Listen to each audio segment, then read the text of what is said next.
ಕನ್ನಡದ big reality show Bigg Boss season ಶುರುವಾಗಿ ಒಂದು ವಾರ ಕಂಪ್ಲೀಟ್ ಆಗಿದೆ.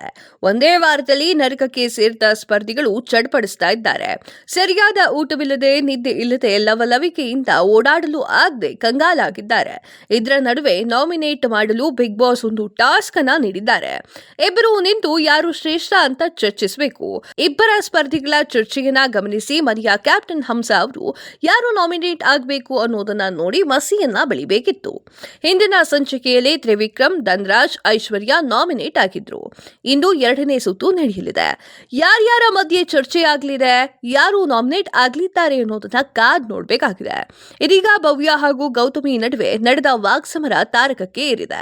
ಈ ಪ್ರೋಮೋ ಕಲರ್ಸ್ ಕನ್ನಡ ವಾಹಿನಿ ಹಂಚಿಕೊಂಡಿದೆ. ಪ್ರೋಮೋದಲ್ಲಿ ಭವ್ಯ ಗೌಡ ಅವರು ಭಾರೀ ರಗಡ್ಡಾಗಿಯೇ ಮಾತನಾಡಿದ್ದಾರೆ. ಮೊದಲಿಗೆ ಭವ್ಯ ಹಾಗೂ ಐಶ್ವರ್ಯ ಅಭಿಪ್ರಾಯವನ್ನ ಹಂಚಿಕೊಳ್ಬೇಕಾಗಿತ್ತು. ಈ ವೇಳೆ ಭವ್ಯ ಅವರು ಐಶ್ವರ್ಯ ಅವರು ಕೀಲಿಕೊಟ್ಟ ಗೊಂಬೆಯಂತೆ ಅವರು ಕೀ ಕೊಟ್ರೆ ಮಾತ್ರ ಆಡ್ತಾರೆ, ಇಲ್ಲ ಅಂದ್ರೆ ಆಡೋದೇ ಇಲ್ಲ ಅಂತ ಹೇಳಿದ್ದಾರೆ.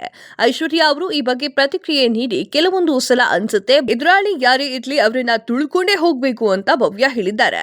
ಇನ್ನು ಗೌತಮಿ ಅವರು ಕೂಡ ಭವ್ಯ ಅವರು ಡಾಮಿನೇಟ್ ಮಾಡ್ತಿದ್ದಾರೆ ಅಂತ ಹೇಳಿದ್ದಾರೆ. ಅದಕ್ಕೆ ಭವ್ಯ ಹೌದು ನಾನು ಸ್ಟ್ರಾಂಗ್ ಸ್ಪರ್ಧಿ ಎಂದಿದ್ದಾರೆ. ಆದ್ರೆ ಇದಕ್ಕೆ ಗೌತಮಿ ಇದ್ದವರು ಭವ್ಯ ಅವರಿಗೆ ನಾನು ಸ್ಟ್ರಾಂಗ್ ಅಂತ ಹೇಳಲೇ ಇಲ್ಲ ಅಂತ ಹೇಳಿದ್ದಾರೆ. ಒಟ್ನಲ್ಲಿ ಬಿಗ್ ಬಾಸ್ ಕನ್ನಡ ಸೀಸನ್ 11 ಎರಡನೇ ವಾರಕ್ಕೆ ಕಾಲಿಟ್ಟಿದೆ. ಈ ವಾರದ ನಾಮಿನೇಷನ್ ನಲ್ಲಿ ಒಟ್ಟು ಎಷ್ಟು ಮಂದಿ ನಾಮಿನೇಟ್ ಆಗಲಿದ್ದಾರೆ ಅನ್ನುವುದನ್ನ ಕಾದ್ ನೋಡಬೇಕಾಗಿದೆ.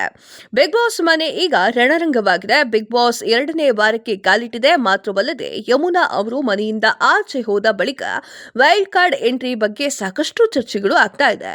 ಇನ್ನು ವೀಕ್ಷಕರು ಕೂಡ ಯಮುನಾ ಅವರು ಇಷ್ಟು ಬೇಗ ಹೋಗೋ ಸ್ಪರ್ಧಿ ಎಲ್ಲ ವೈಲ್ಡ್ ಕಾರ್ಡ್ ಎಂಟ್ರಿ ಆಗಬಹುದು ಅಂತ ನಿರೀಕ್ಷೆಯಲ್ಲಿ ಇದ್ದಾರೆ. ಹೌದು, ಇದೀಗ ನೆಟ್ಟಿಗರು ಕಿಪ್ಪಿ ಕೀರ್ತಿ ವೈಲ್ಡ್ ಕಾರ್ಡ್ ಎಂಟ್ರಿ ಆಗಿ ಬರಬೇಕು ಅಂತ ಕಮೆಂಟ್ ಅನ್ನ ಮಾಡಿದ್ದಾರೆ. ಸೋಷಿಯಲ್ ಮೀಡಿಯಾದಲ್ಲಿ ತನ್ನ ಮುಗ್ಧ ಮಾತುಗಳಿಂದ ಜನಪ್ರಿಯತೆಯನ್ನ ಹೊಂದಿರುವಂತಹ ಕಿಪ್ಪಿ ಕೀರ್ತಿ ಅವರಿಗೆ ಬಿಗ್ ಬಾಸ್ ಒಂದು ಚಾನ್ಸ್ ಅನ್ನ ಕೊಡಬೇಕು ಅಂತ ಕಮೆಂಟ್ ಮಾಡ್ತಿದ್ದಾರೆ.